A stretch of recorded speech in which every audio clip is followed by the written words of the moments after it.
Assalamualaikum warahmatullahi wabarakatuh.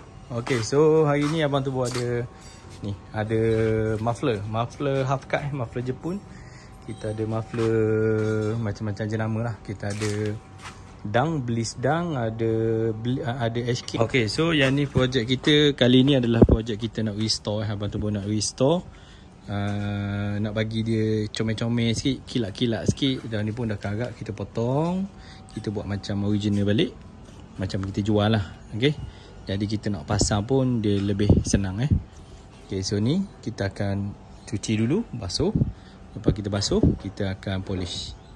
Kita akan polish, kita tengok lah apa benda yang akan nampak shining dia. Ni yang Bliss lah, Dang, Megaphone Dang. Yang ni ni yang Hayabusa punya. Ni Hayabusa punya, Apex Hayabusa tak silap ni. Ke Tanabe Hayabusa gitulah. Untuk Honda 2.3. Yang lain semua 2.75, 3 inci.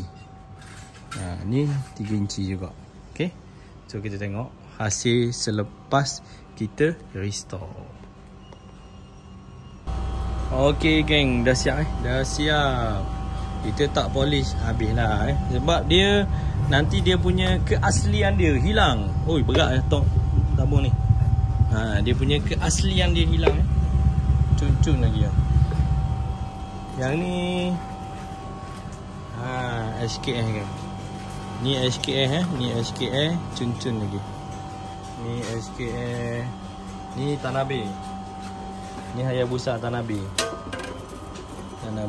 Ni Bliss Dang. Ni Bliss Dang.